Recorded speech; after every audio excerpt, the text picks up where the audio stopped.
Welcome to the Law of One, conscious channeling of LL Research.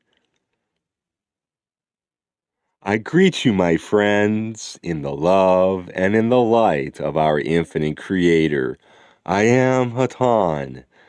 We are so thankful to have this group together this evening. Because of the nature of the atmosphere this evening, in that there are many channels and but one message, the message of love and gratitude and service, the message of the one original thought. We are using this meeting, if we may, to tell a story, using each instrument who would be willing to speak. We shall move about the room and tell our story, giving each of those instruments the exercise of the gift which each offers to the Creator, and through each allowing us to give our poor gift to each of you. We shall begin our small story. There was once a young boy that was not like the other boys. This young boy sought like other boys. He had the instincts of other boys. He laughed as other boys do, and in every respect was like all his classmates. But this little boy had been born with a terrible birth defect. It changed his appearance greatly, and therefore he was an outcast. This small boy was often looked upon by many to be different, to be other than themselves. Many were unable to penetrate the illusion that was, in some people's eyes, not beautiful. Few made a real effort to look beyond the illusion, to look deep within the eyes that sparkled brightly with the love and light of the Creator. Many perceived this child as though his eyes were closed, as though the light did not shine so brilliantly from his inner being. The boy knew that most of those about him were not able to see beyond his physical deformation. This had its effect upon the young boy, for he could see also that there was a difference in appearance between those who he observed and himself. He thought upon this difference.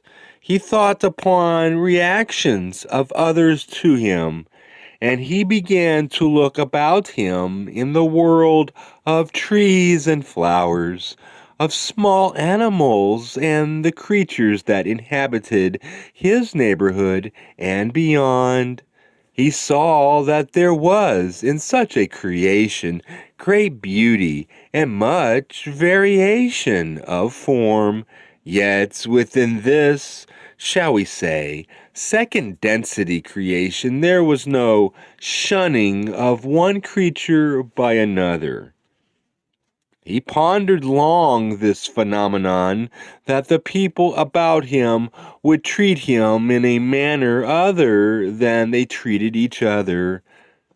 One day he came upon his mother, sobbing bitterly in the privacy of her room. "Mother, mother," he cried, "what is the matter?" His mother sobbed that she was angry with the Creator, for the Creator had been cruel to her. "How, Mommy, how?" said the little boy, looking at his mother with adoring eyes.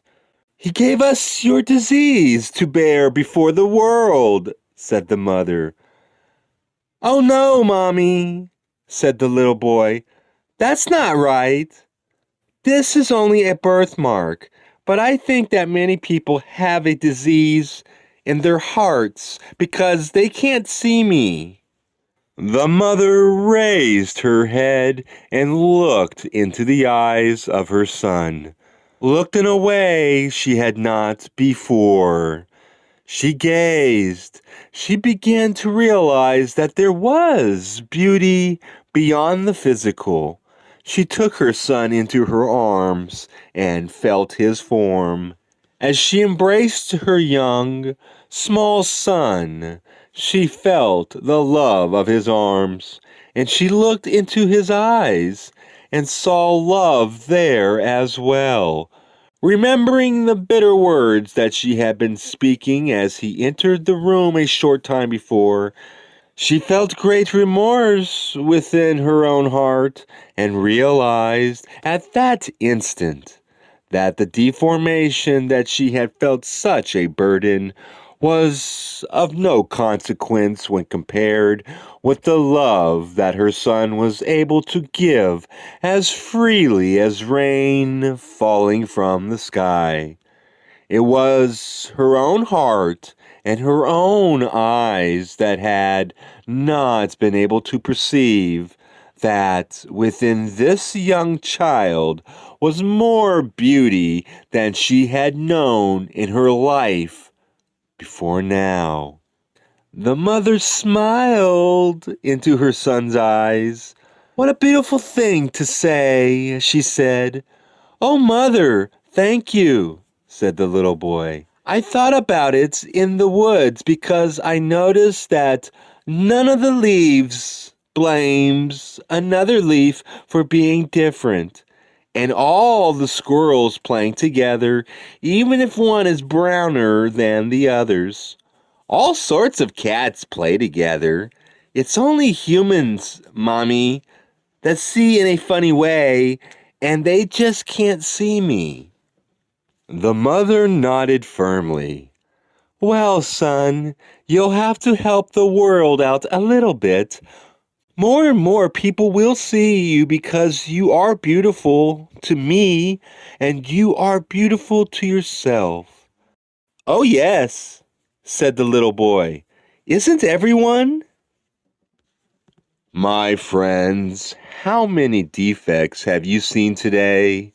How many masks have you been unable to penetrate in your relationships? How many bright and adoring eyes have you missed because of your judgment, because of the disease of your eyes, because of your lack of the loving and open heart? We might suggest to you that since you are here to learn the lessons of love, it would be surprising if anyone were able to say that each person throughout a crowded day had been met with the eyes of love. And with this, we begin with you yourselves. Do you see yourself with love's kind vision? Are you aware that the Creator shines within you? A candle you cannot quench, and a light which you need not hide. Yet, how often do your own defects keep you from appreciating yourself and thereby letting others appreciate you? We do not intend to encourage you to be egotistical, but only to suggest that that greater self, which is most truly you, is very beautiful, and the touches, the details, the experiences, the uniqueness that you have brought to this particular aspect of the creation that is you are most lovable and most beautiful. With whom have you had a difficult conversation today? Who, even briefly, caused you to gaze upon an imagined defect? That instance was a mirror which reads out clearly and rightly the measure of your disease or your dis-ease of heart. It has been said in your holy works, "To the pure, all things are pure." My friends, to the Creator, all things are the Creator. And with that said, we thank this instrument for this practice period, and we thank each instrument. We take this opportunity to thank the angelic presences that dwell and have dwelt within this precinct for many of your years. It is truly a light dwelling, and we very much enjoy being part of your group's consciousness at this time. I am known to you as Hatonn, and I leave you in the utmost light and love of our infinite Creator, Adonai.